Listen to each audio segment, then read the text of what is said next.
Why do we find that jokes lame? We will discuss that along with the psychology of humor, that is, what makes jokes funny or not. Making others laugh is a tough job, but surely there are a few who have mastered it. So, what is the secret of their success?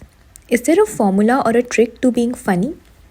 In this video series, I try to answer this question by discussing what psychologists and cognitive scientists who take humor very seriously have found out.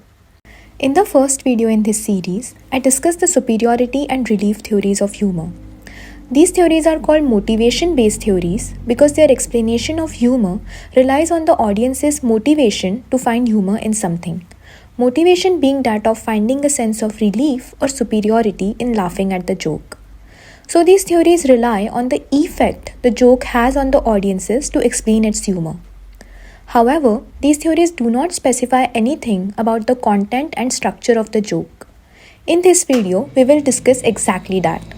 I will talk about theories that describe the structure and content of the joke necessary to induce humor. This brings us to the very first theory we are going to discuss today, the incongruity theory, given by Arthur Koestler in 1964. It says that the structure of the joke should have a setup and a punchline. The content of the joke must lead the audience to sense some disparity or incongruity between the setup and the punchline. In other words, the punchline should be different from what you would have predicted from the setup. The incongruity theory proposes that it is this bisociation, that is the perception of two contradictory meanings, that leads one to perceive the joke as funny. Let's look at an example. O'Reilly was on trial for armed robbery. The jury came out and announced, "Not guilty." "Wonderful," said O'Reilly. "Does that mean I can keep the money?" End of the joke. Here the setup is that O'Reilly was on trial for robbery and is announced not guilty. This establishes O'Reilly to be innocent. But the punchline is that O'Reilly asks if they can keep the money, implying that O'Reilly is in fact guilty. According to incongruity theory, this incongruity between the setup and the punchline makes the joke funny. Now, I don't know about you, but I found this joke okay, not particularly funny. And we will come back to one possible explanation of why that might be the case later in the video.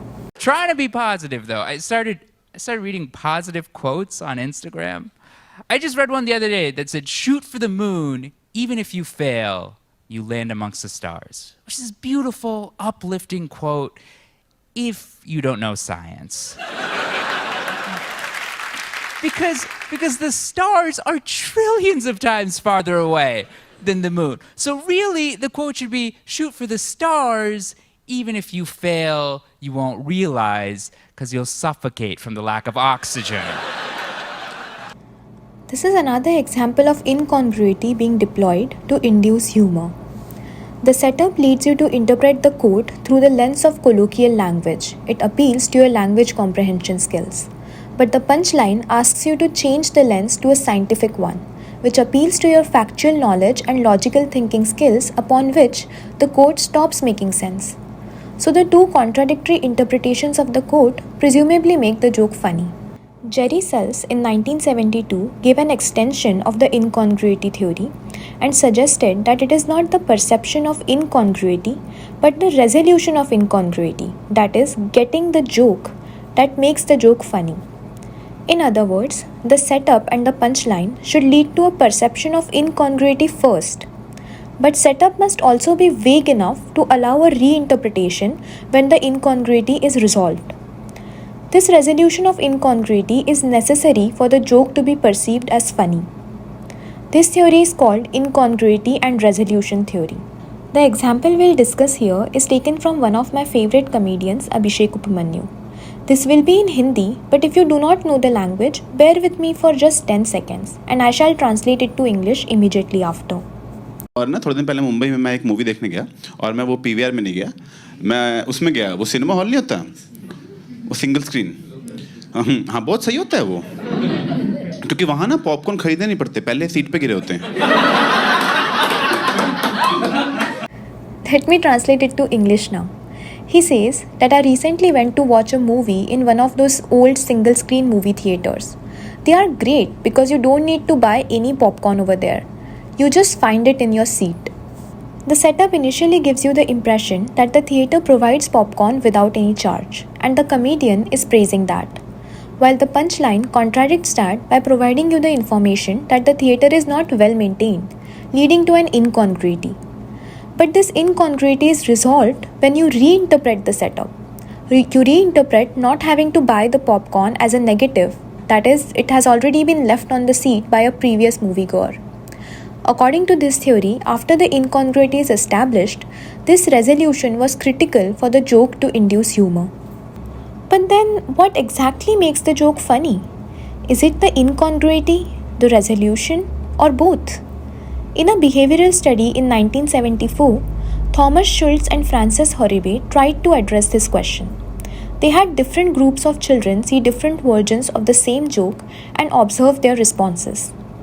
Original joke was the following. Mother: Doctor, come at once. Our baby swallowed a fountain pen. Doctor: I'll be right over there. What are you doing in the meantime? Mother: Using a pencil. This had both incongruity and resolution. Here the incongruity is induced by initial expectation that the mother will talk about the child's health, but instead informs that she is using a pencil.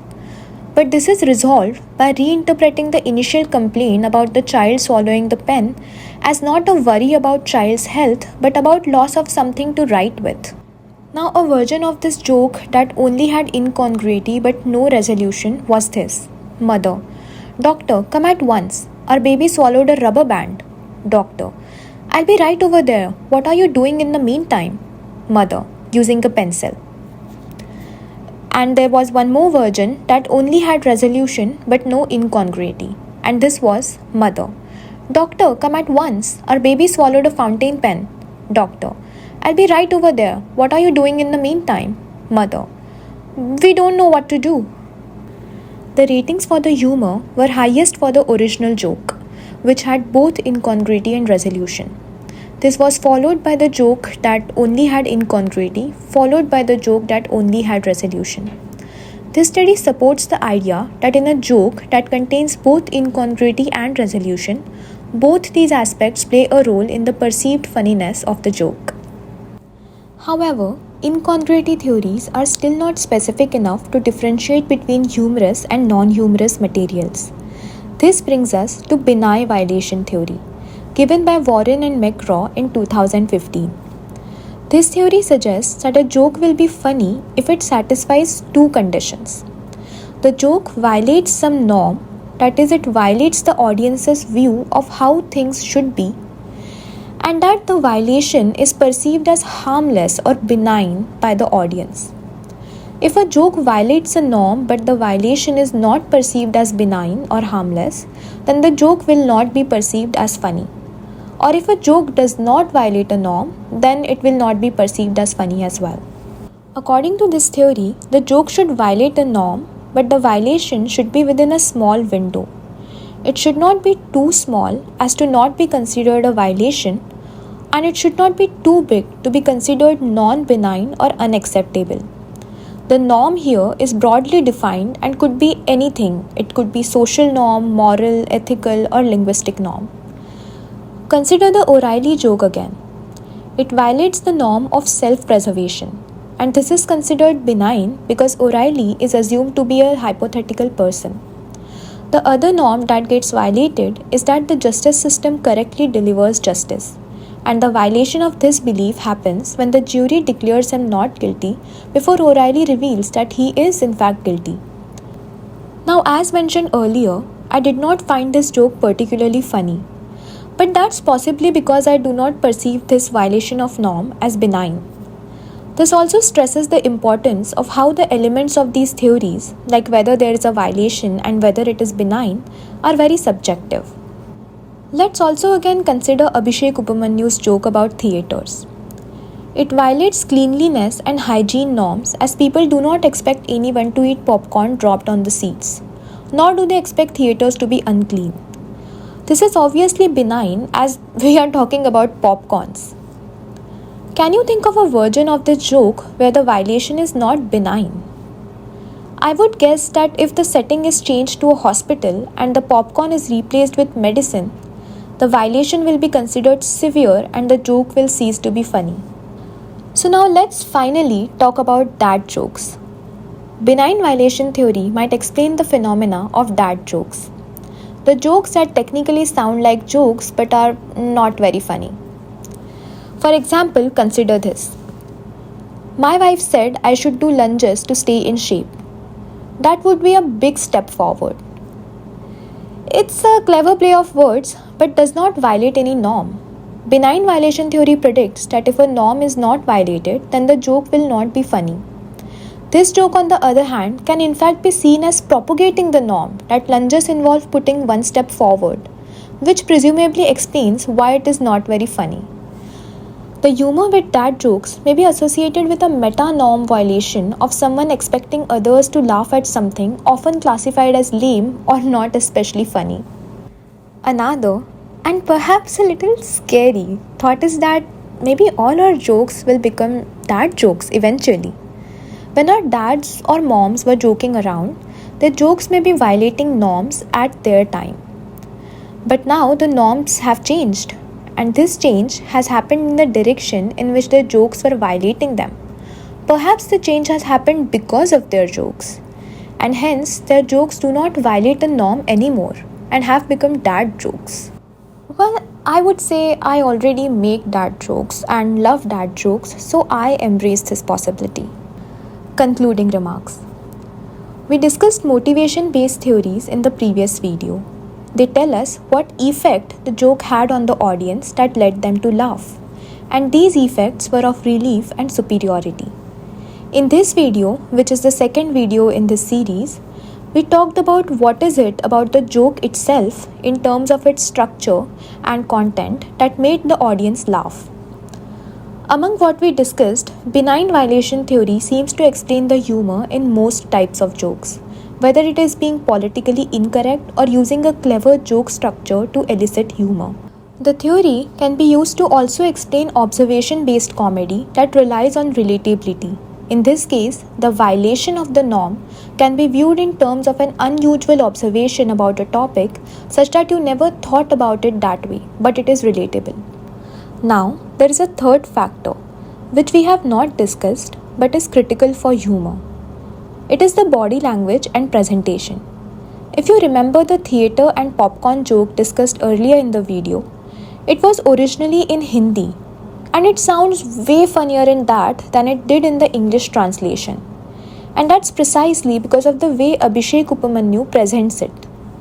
I will not be making a video on this aspect any soon, but who knows, maybe in the future.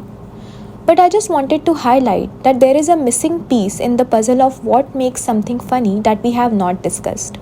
So my two-part video series is not exhaustive, but I have tried to touch upon all the major ideas in the field. Further, as discussed in my first video, it seems that the current research on humor lacks an exploration of ancient ideas or theories from around the world. An example of this was Rasa theory by Bharat Muni, which seems to actually be one of the more comprehensive of all theories discussed, as it not only talks about the effect on the audiences in performing arts, but also the characteristic of the act that induces humor, and stresses vikrit or norm-violating stimuli. Please see my first video to learn more. As may be evident, such an exploration may have a lot to offer and may inspire novel ideas on humor. So, I hope this video series has prepared you to at least talk about humor, if not talk humorously. But note that humor perception is an ever-expanding area of research, and as our society changes, what we perceive as funny may also change, requiring new theories to explain the phenomena. And on the way, creating more and more dad jokes. Thanks for listening and have a good day.